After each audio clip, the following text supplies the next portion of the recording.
ರಾಜಕೀಯ ವಿರೋಧಿಗಳು ಯಾರಿದ್ದಾರೆ ಭಾರತೀಯ ಜನತಾ ಪಾರ್ಟಿ ನೋಡಿ, ಇವತ್ತು ಅವರಿಂದ ಈ ದೇಶದ ಮರ್ಯಾದೆ ಹೋಗ್ತಾ ಇದೆ, ಈ ದೇಶದ ಘನತೆ ಗೌರವಕ್ಕೆ ಇವತ್ತು ಕುಂದು ಬರ್ತಾ ಇದೆ ನೋಡಿ. ಒಬ್ಬ ಅಮೇರಿಕನ್ ಸರ್ಕಾರದ ಪ್ರತಿನಿಧಿ ಹೇಳ್ತಾರೆ ಭಾರತೀಯರು ಒಳ್ಳೆಯ ನಟರು, ನಾವು ಹೇಗೆ ಹೇಳಿದ್ರೆ ಹಾಗೆ ಕುಣಿತಾರೆ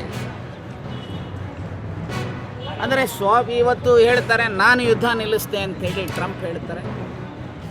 ನಾನೇ ಹೇಳ್ತಾ ಇದ್ದೀನಿ ಎಸ್, ರಷ್ಯಾದಿಂದ ಪೆಟ್ರೋಲ್ ತಗೊಳ್ಳಿ, ಕ್ರೂಡ್ ಆಯಿಲ್ ತಗೊಳ್ಳಿ, ನಾನು ಹೇಳ್ತೀನಿ ನಿಲ್ಲಿಸಿ ಅಂದರೆ ಇದು ಎಷ್ಟರ ಮಟ್ಟಿಗೆ ದೇಶದ ಘನತೆ ಗೌರವವನ್ನು ಇವತ್ತು ಕುಂದಿಸ್ತಾ ಇದೆ ಅಂತ ಹೇಳಿದ್ರೆ, ಇದಕ್ಕೆ ಯಾಕೆ ಅಂದರೆ ನರೇಂದ್ರ ಮೋದಿ ಒಬ್ಬ ವೀಕ್ ಪ್ರೈಮ್ ಮಿನಿಸ್ಟರ್, ಸ್ವಾಭಿಮಾನ ರಹಿತವಾಗಿರ್ತಕ್ಕಂಥ ಒಬ್ಬ ಪ್ರೈಮ್ ಮಿನಿಸ್ಟರ್.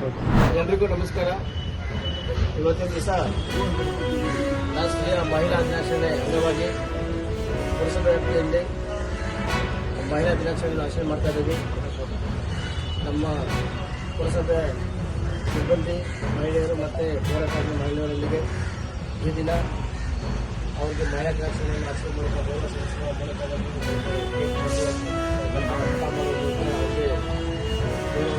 ಯಾಕಂದರೆ ಮಹಿಳೆಯರಿಂದ ನನ್ನ ಕೆಲಸ ಯಾವುದೂ ಆಗೋದಿಲ್ಲ.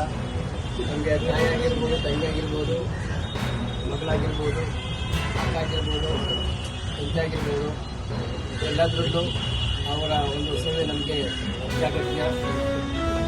ಪ್ರತಿಯೊಂದು ಕೆಲಸದಲ್ಲೂ ನಮಗೆ ಅವರು ಉತ್ಪಾದನೆ ಒಂದು ಹೆಚ್ಚಿನ ಮುಂದೆ ಅದೊಂದು ಸಂದೇಶ ಆಗಿರೋದ್ರಿಂದ ವಿಶೇಷವಾಗಿ ಅವರಿಗೆ ಈ ದಿನ ನಾವು ಗೌರವಿಸೋಣ. ಮತ್ತು ಈ ದಿನ ನಿಮ್ಮ ಏನೋ ಒಂದು ಚಿತ್ರವನ್ನು ಮಾಡಿಕೊಡ್ಬೇಕಾದ್ರೆ ದಯಮಾಡಿ ಇವಾಗ ಎಲ್ಲೆಲ್ಲಿ ಮಹಿಳಾ ಶೋಷಣೆ ಆಗ್ತಾ ಇದೆ, ಅದೊಂದು ಕಂಡು ಬಂದರೆ ಇವಾಗ ಮಹಿಳಾ ಮಕ್ಕಳ ರಕ್ಷಣೆ ಒಂದು ಸಮಿತಿ ಒಂದು ರಚನೆ ಮಾಡಾಗಿದೆ ಮತ್ತು ಮಹಿಳಾ ಆಯೋಗ ಇದೆ. ಯಾಕಂದರೆ ಪ್ರಸ್ತುತದಲ್ಲಿ ಮಹಿಳೆಯರು ಎಲ್ಲ ಒಂದು ಸಂದರ್ಭದಲ್ಲೂ ಯೋಜನೆಗೆ ಒಳಗಾಗ್ತಾ ಇದ್ದಾರೆ. ಇದನ್ನು ಸರಿಪಡಿಸಲು ಅವರಿಗೆ ಮಹಿಳಾ ಆಯೋಗ ಸಹ ಇದೆ. ಆದ್ದರಿಂದ ನಾವು ಸರ್ಕಾರ ನಮಗೆ ಅವರಿಗಾಗಿ ಒಂದು ವಾಶ್ರೂಮ್ ಇರಲಿಲ್ಲ, ಅಷ್ಟು ಪರಿಕಲ್ಪನೆಗಳಿಲ್ಲ. ಅವ್ರಿಗೆ ಇಲ್ಲಾಂದರೆ ನಾವು ಬರೀ 500 ಬರ್ತಾರೆ, ಅವ್ರಿಗೆ ಒಂದು ವಾಶ್ರೂಮ್ ಸಹ ಇರಲಿಲ್ಲ. ಅಂದ್ಬಿಟ್ಟು ಅವ್ರಿಗೆ ವಾಶ್ರೂಮ್ ಮಾಡುವ ನೀರಿನ ವ್ಯವಸ್ಥೆ ಮತ್ತು ಹ್ಯಾಂಡ್ ವಾಶ್ ಮಾಡುವ ವ್ಯವಸ್ಥೆ, ಕುತ್ಕೊಳ್ಳಿಕ್ಕೆ ವ್ಯವಸ್ಥೆ, ಆಸನ ವ್ಯವಸ್ಥೆ ಎಲ್ಲ ಕಲಿಸಿದ್ದಾರೆ. ಇದನ್ನು ಅಭಿವೃದ್ಧಿಸಿಕೊಂಡು ಸಹ ಸಮಾಜ